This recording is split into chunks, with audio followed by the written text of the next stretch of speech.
So this is how I prep for my squat routine. Today I'm basically just doing a kind of accessory work, skill work today. I'm opening up my hip, stretching out my hamstring, getting that femur into the good spot. And then with this stretch here, I'm really just trying to focus on that knees out, external rotation with flexion, just kind of like that half of a squat shape. And now here I'm doing my sumo deadlifts. Just kind of warming up. This is 155 pounds. If you notice that I'm using smaller plates, so 35 pounds, and I don't know if you can see that there's a 25 in there. It's 155 pounds, and I'm doing a sumo-style deadlift. And because the plate is smaller than the 45, it gives me a little bit of a deficit, so I have a little bit longer range to pull from. I'm messing around with a sumo position deadlift. It's something I haven't really done a whole lot. I really stick to conventional deadlifts. Typically when I pull, especially 400 or more, and with this one, I want to make sure that I get my form down and I get a lot of repetitions in and just know how to set up, because it's just kind of new to me, and I kind of want to get used to it, because I think this is one way. Well, if I really give myself a chance, I can probably pull 500 from here, given a few extra weeks. And I'm kind of taking my time, making sure that my feet are pushed out, my knees are pushed out, making sure that I'm getting that good, I'm screwing the feet into the ground, really pushing those knees out and getting those femur bones to really push away from one another. I'm also incorporating those adductors, those inner thigh muscles, to stretch out as I pull. And this is my first working set, or warm-up set, I guess, whatever you want to call it.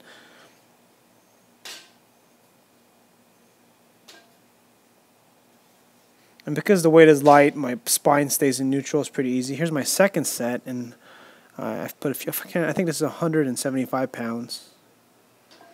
Or actually, no, this is 200 pounds.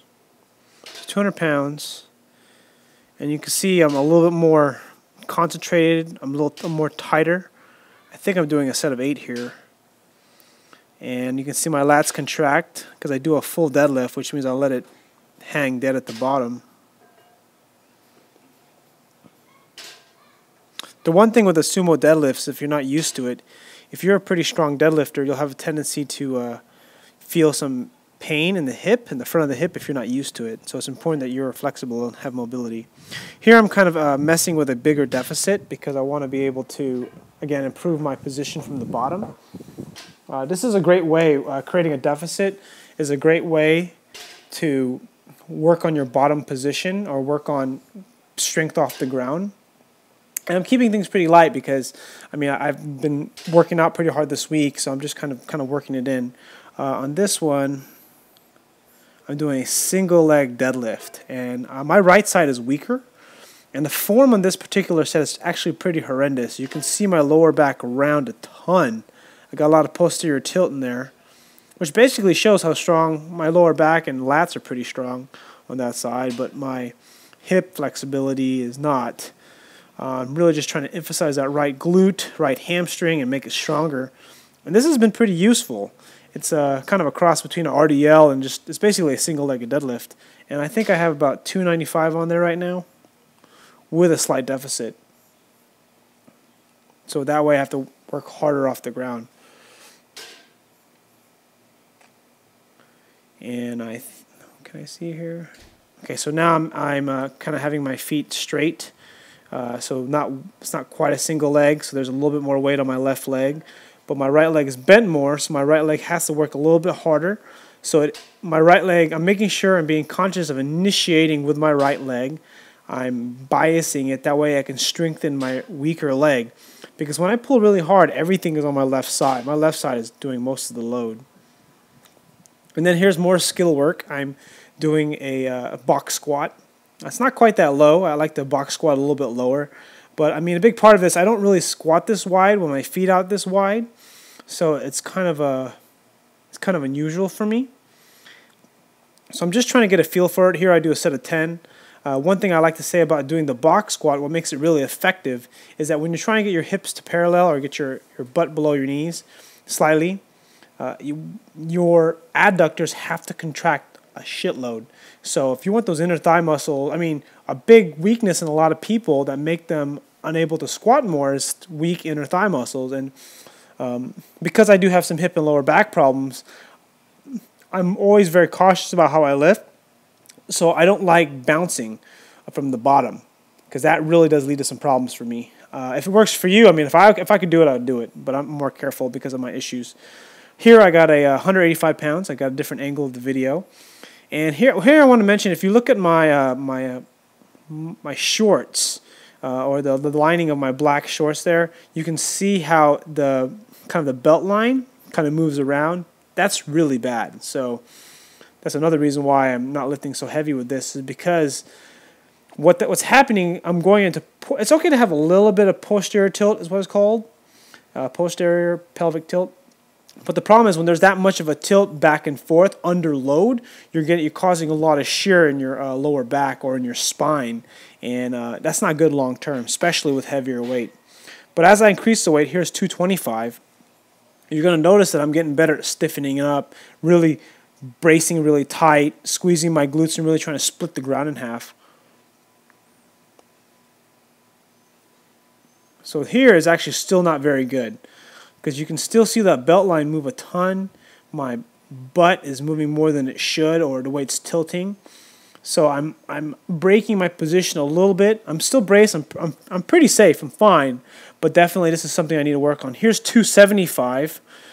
And here, because the weight is so heavy, I can't really shift. And it's kind of like, what's so interesting about this is that when you have a lot of weight on there,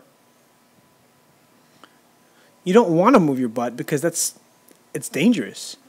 So there's not as much of a movement. There is some movement, but it's not as bad. I only do a set of 3 because, actually I can't remember why. See, I'm pretty solid. And on this last set I'm going to do here is a set of 5, and you can see how good my belt line stays and how stiff I stay in the hips and the glutes. And when I squat up and down, then boom, look at that coming up. And my belt line stays pretty solid. I mean, it moves. It's okay to move, but in the previous sets I was giving commentary on, it moved way too much. Alright, so I hope you find this video helpful. And if you like it, please comment. I'll make some more. If not, I won't make any more.